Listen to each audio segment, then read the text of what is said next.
அவையும் ராகவும் வந்து ஒன்றா சேர்ந்து வந்து நிறைய பிளான்ஸ் வந்து போடுறாங்க. அதை வந்து ஒரு பிளான்ஸாக வந்து போட்டுட்ருக்காங்க. ஆனால் வந்து இவங்கக்குள்ளே நெருக்கம் அதிகமாகுது. ஆனால் வந்து அணு வந்து எந்த ரியாக்ஷனும் பண்ணாமல் அவங்க காதல் வெளிப்படுத்தாமல் இருக்காங்க. இதனால் வந்து என்ன பண்ணுறது அப்படின்னு சொல்லிட்டு யோசிச்சுட்ருக்காங்க. இந்த சூழ்நிலையில் ராகு வந்து ஒரு ஐடியா பண்ணுறாரு. இந்த மாதிரி வந்து ஏதாவது ஒன்று பண்ணி தான் ஆகணும், ரொம்ப இம்பார்ட்டண்ட்டாக பண்ணணும், அதை பார்த்து அணு வந்து ரொம்ப பயப்படணும் அப்படின்னோடனே வேறு என்ன பண்ணுறது, ஒரு வேளை குட்டி பாஸ்க்கு ஆபத்து ஏதாவதுன்னா பயப்படாலும் என்னமோ, ஓ சூப்பர் ஐடியா கொடுத்த, கரெக்டு, இதே மாதிரி பண்ணிடலாம், இதே வா எப்படி அவருக்கு ஏதாவது ஆபத்து ஏற்பட்டுச்சுன்னா அதெல்லாம் ஒன்றும் ஏற்படாது, நான் பார்த்துக்கிறேன் அப்படின்னு சொல்லிட்டு நான் சொன்ன இடத்துக்கு மட்டும் அணுவை கூட்டிகிட்டு வந்துடுன்றாரு. சரி ஓகே அப்படின்னு சொல்லிட்டு சொல்கிறாங்க. அதே மாதிரி அணு வந்து வராங்க.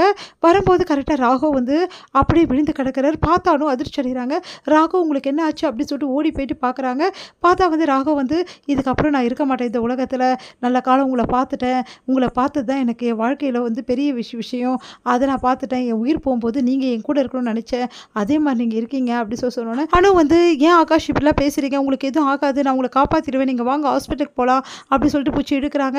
அதெல்லாம் கிடையாது, போக வேணாம், ஏன் அப்படி சொல்லிட்டு கேட்டோன்னே இங்கே பாருங்கள், என் மனசு காதல் தான் நீங்கள் ஏற்றுக்கல, அட்லீஸ்ட் என் வாழ்க்கை முடிவையாவது உங்கள் மடியில் நான் வச்சு சாவுறேன், ப்ளீஸ் சொன்னால் கேளுங்க, உங்கள் மடியிலே என் உயிர் போகணும், அதுதான் என் ஆசை, தயவுசெய்து ஆசையாவது நிறைவேற்றி வைங்க, என் கடைசி ஆசையாது அப்படின்றாங்க.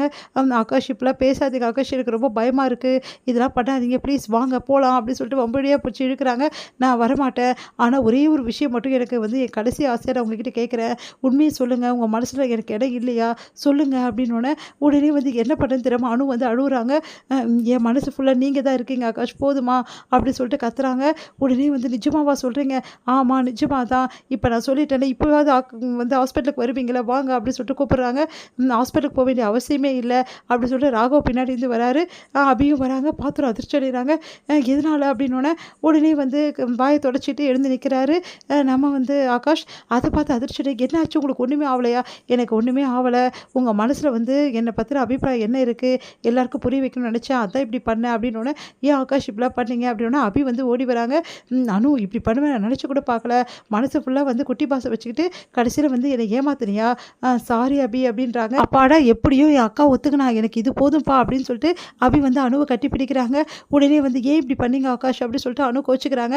வேறு என்னங்க பண்ணுறது, எனக்கு வேறு வழியே கிடையாது, உங்கள் மனசை வந்து நீங்கள் யார்கிட்டையுமே வந்து சொல்ல மாட்டேங்கிறீங்க, இப்போவாது சொன்னீங்களே அப்படின்னோடனே, இங்கே பாருங்கள் நான் என்ன தான் சொன்னாலும் இது நடக்காது அப்படின்னோடனே, அது நடக்குதா இல்லையா நான் பார்த்துக்கிறேன், நீங்கள் கவலைப்படாதீங்கன்னு சொல்லிட்டு ராகவ் சொல்கிறாரு.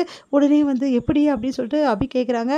முதல்ல உங்கள் அப்பா அம்மாவை சமாதானப்படுத்துங்க, எங்கள் வீட்டுக்கு போயிட்டு நான் யாரை சமாதானப்படுத்துகிறோம் அப்படின்னு சொல்லிட்டு நான் பார்த்துக்கிறேன். ஆகாஷோட அப்பா அம்மாவை உங்கள் வீட்டில் வந்து பெண் கேட்க வேண்டியது ஏன் பொறுப்பு, போதுமா, அவங்க 2 பேரும் வந்து உங்கள் வீட்டில் பேசுவாங்க, இந்த கல்யாணம் நல்லபடி எல்லாரோட ஆசீர்வாதத்தோட பெரியவங்க ஆசீர்வாதம் நல்லபடி நடக்கும், அதுக்கு நான் உறுதி சொல்கிறேன்னு சொல்லிட்டு சொல்கிறாரு ராகவ்.